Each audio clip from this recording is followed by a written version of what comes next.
Okay, I'm here at CIO Day, and I'm talking to William Binney, and he used to work for the NSA, and he gave a very fantastic presentation for the CIOs, about 1,000 people, and it was good that you talked about that subject today. First, your background on the NSA. When did you work there? Well, I first started in the military from 1965 to 1969.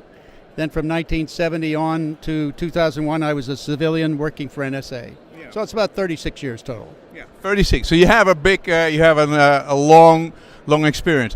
When did you discover this mass surveillance, which basically bothered you? First, it came to my knowledge in the second week of October of 2001.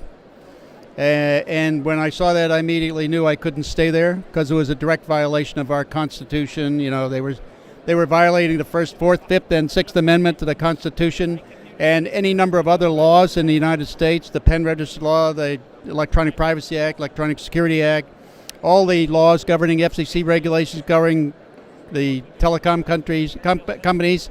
And so I knew this had to be done internally at the highest level. So there was no point talking to anybody in NSA, so I went from there. I went directly to. You didn't even try inside the NSA to. I knew the people. I knew all these people. So, I knew that they wouldn't do this alone. So I knew they had cover from the White House. From Dick Cheney. Yeah, from Dick Cheney. Yeah. And so do you think this was a direct effect of 9/11? No, I think they were planning it even before that, because I know Joe Naccio, who was the former CEO of Quest, the telecommunications company in the U.S. He was approached in February the 27th of 2001, about 7 months before 9/11, and he was asked to turn over all the data on his customers at that time. So, that shows intent even before 9/11. Okay, so 911 was a fantastic opportunity to do whatever they thought was necessary to do. Well, I mean, it gave them the leverage, because at that, that was the big lever, the hammer. They could say, if we don't do this, you're going to be another 9/11. Which is absolutely false, Well, let's talk about that later.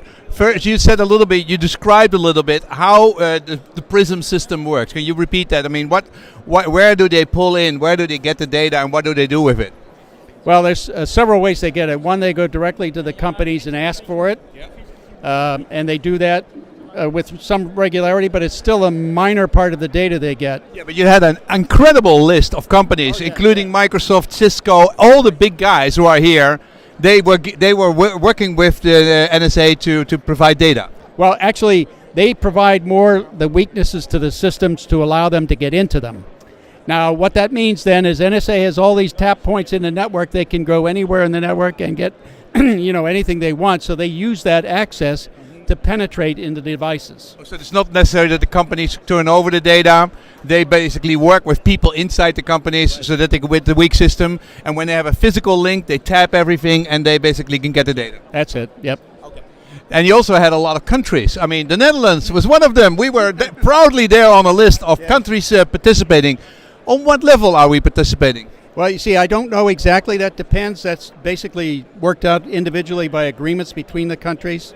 As to what they share, how much they participate, how far they go in terms of cooperation, and so on. Yeah, but they do probably the same thing. They work with certain people who turn over weak systems, and then they do the tapping themselves. Yeah, it's pretty much the same for all of them. It's the same approach. They're interested in getting all the data on everybody. And it's just crazy. I mean, because it just buries them in too much data, and that means they can't figure anything out. That's why you have Brussels, Paris, Orlando, Boston, 9/11, all of them. Yeah. So that's the first thing. Before we go to that, you also said that they now analyze video streams and they do face recognition, and they can basically track you around the world. That's the idea of the Treasure Map program. That first is the Treasure Map program. That's a beautiful name for a program. Well, it's mapping where everybody is on the net or in the world every minute of the day, so that your GPS off your cell phone, off your computer, whatever you're using electronically, says that you're at this point at this time, and then from there, if they have video on that, they can match up the video and say what face is in common, and then that's you. Yeah. Okay. Great. What a beautiful technology development, and that's really interesting in terms of power. Now, they have a whole lot of data, okay? They have petabytes of data, and they're building in Utah huge centers. Can they do something useful with all that data? Well, they could, but they don't know how. That's the saving grace, if you want to call it that. For democracy, they can't figure out anything. They can use it against people. That's very effective. If, for example, they don't like you and what you're doing, they can go into that data and find some dirt on you and use it against you. And they do that with other reporters. They did it with Jim Risen, the Associated Press, and other reporters. So they're threatening the reporters around the world. But they use it if they have something against you or if they know something out of other ways. But out of that big data don't come automatically the list of the terrorists. Right, that's exactly the problem. If you have to find the terrorists and you don't know who they are to start with, you got to go through this massive amount of data that isn't relevant to anything, and they can't get there in time to stop anything. Okay. Now, you left NSA and on friendly or unfriendly terms, but you've been talking about it. How have you been treated compared to your friend in Moscow? Well, they haven't, because I attack them directly. And I go directly to them. I want to go to court with them, that's the point. Because I want this all in a court of law so that it can be discussed on a constitutional basis. Because that point, they lose. And that's why they don't bother me.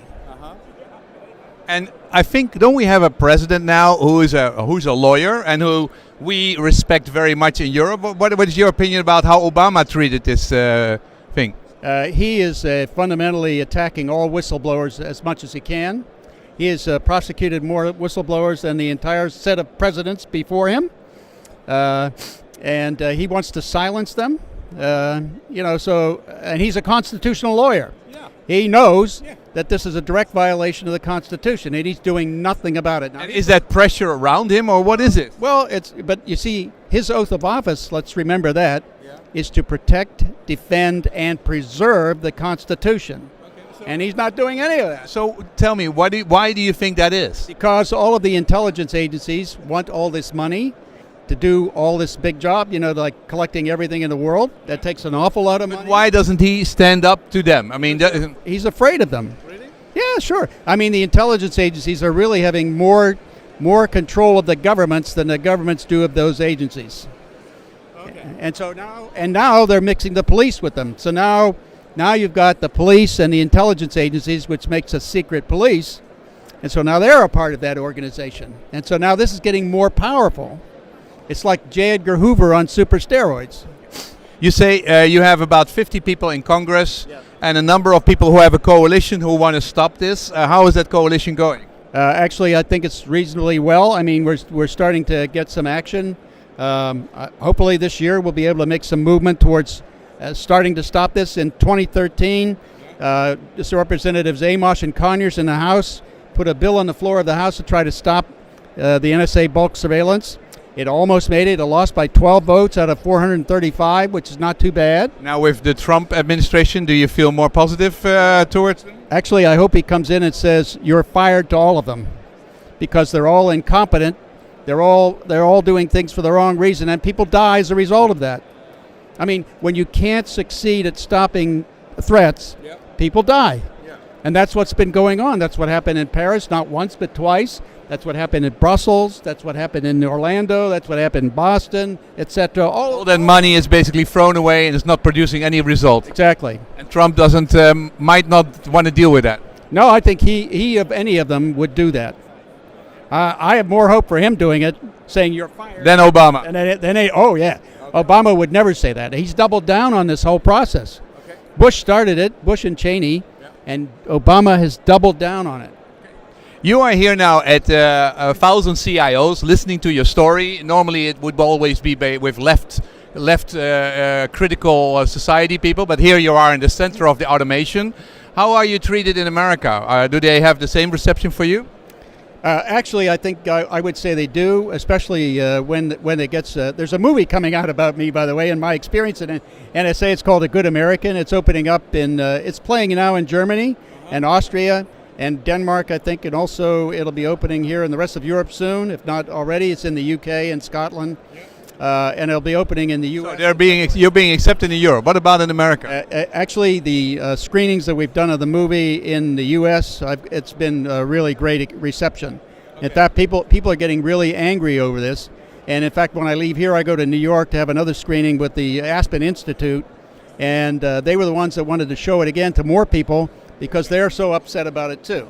Okay, so there's enough people in the United States being upset that you're protected and they don't bother you too much. And the coalition we have of NGOs, of privacy and civil liberties advocates, has an outreach to about 10 million U.S. citizens. So there's a whole group of people, and hopefully we can get some momentum to stop this. Now, but okay, the speaker after you, Gardner, says, look what one country can do. Now imagine what all the Chinese companies and the American companies and the Facebooks of this world, etc., and what kind of power they have, together with artificial intelligence to smartly search for all the data. Are they also something we should be worried about in terms of democracy? Yeah, of course. I mean, they shouldn't be doing what they're doing either. There were laws against that. I mean, there were laws against sharing information about the individuals in the U.S., Electronic Privacy Act, Electronic Security Act, and in Europe, you have the data is really owned by the person, not by the third party holding it. Yep. So they have to get permission for that to release that. So after America, after the American government, the companies are next. Yeah, exactly. Okay. This was William Binney, an ex-former NSA official who basically told the story, and everybody really was fascinated by it. Thank you very much. Thank you.